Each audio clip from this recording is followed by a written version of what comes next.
I just decided to make a YouTube video so I didn't have to type everything that I was going to say to let CPS, the state of Minnesota, to actually know my frustration and understand my side of view. So, in a large part, the state of Minnesota is responsible for the threat my children are in, they continue to stay in, and the threat to my well being. Now, let me explain. Many years ago, I reported sexual acts which I witnessed my child's mother and people that she knows happening to my children. So the state puts her in treatment with the kids, and everything for these offenses, everything I stated I seen, my kids are now acting out in a treatment center under her care. Now, the treatment center, Resource for Recovery, caught it 2 times. Staff caught it. Not once, but twice. They told her to get therapy, notify CPS, yet CPS was never notified. They found out on their own. Now, we go to court many months later, and the judge was satisfied with what transpired as far as her going to treatment, even though she didn't complete treatment, and he never brought it up in any sense. Even though he's reading what I'm reading many years later when I get custody of the kids, he's reading that what I reported is actually confirmed because it's caught in a government treatment center. But he doesn't say, well, we need to extend your case because the same behavior that was reported is now seeming to be true because it's caught in a government treatment center, and the same misreporting that you've always done as far as not telling us the truth is actually occurring again because you weren't open with us and you didn't tell us.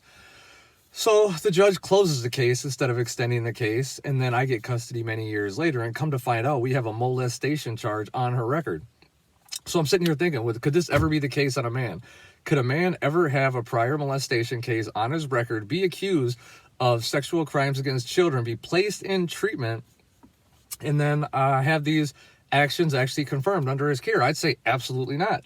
Now, we also have the fact that she threatened to light my kids on fire, and when the police came, per my calling, she attacked every single officer. Now, it's all public information.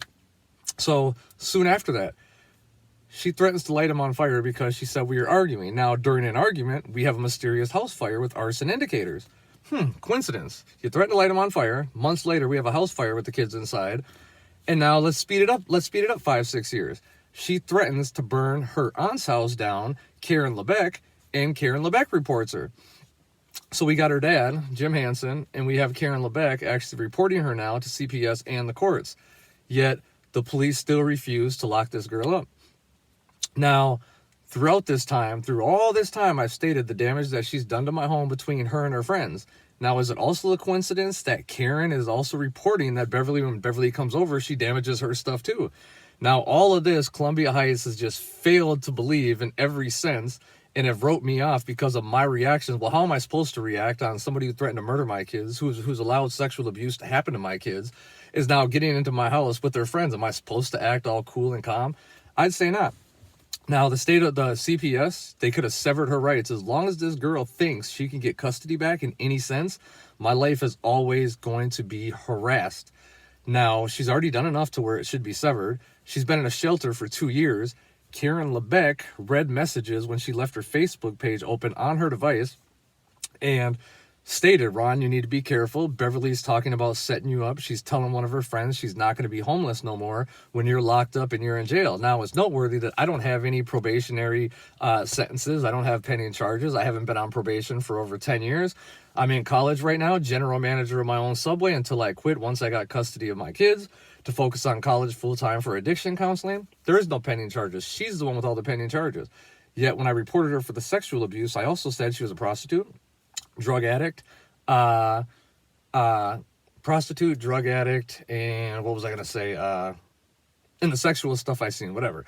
Now, we confirmed the sexual stuff through the molestation. I reported all this many years when nobody believed me.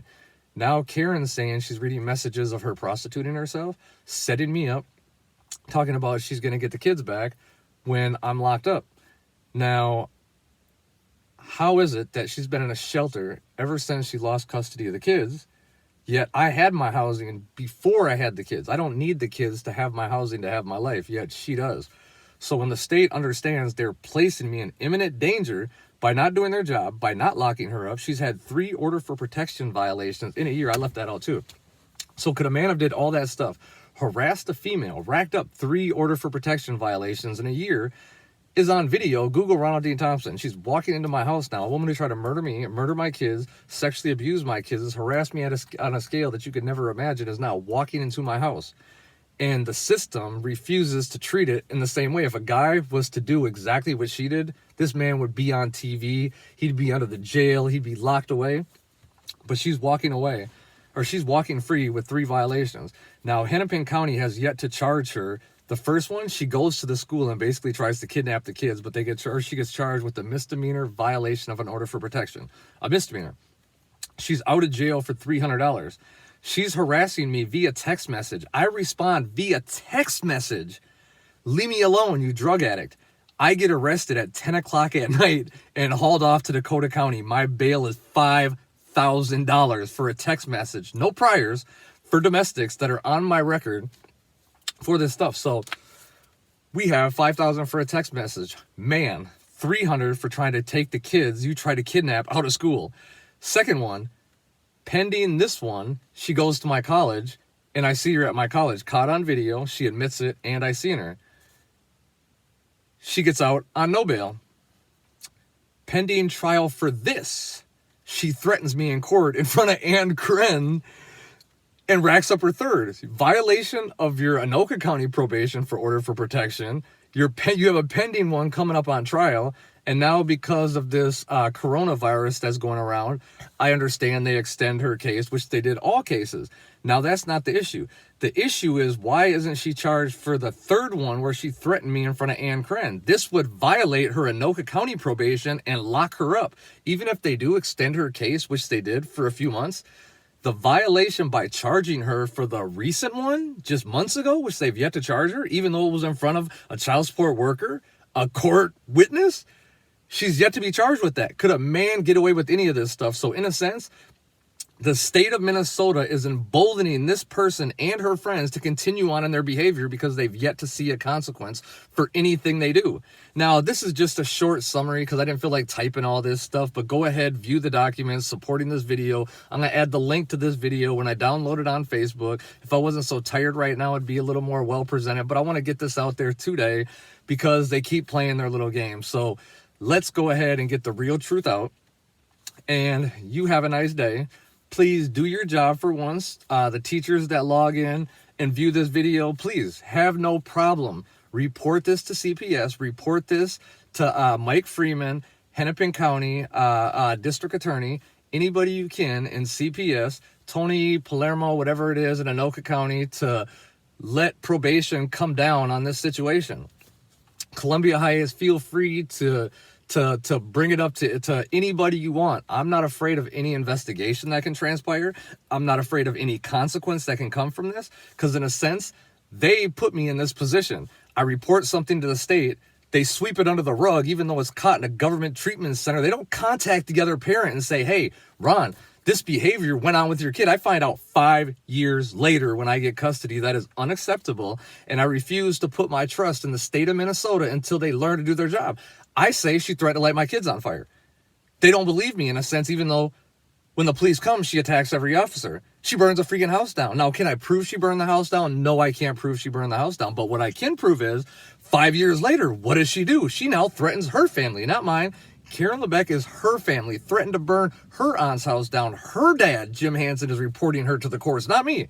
So we put all this together. This girl is a viable threat to my children, and the state of Minnesota has failed to do anything to protect my family. So please feel free to contact the governor, anybody you want, CPS, report me, let them open a case on me. I have no problem being a whistleblower. They've already targeted me in a sense by not listening to me.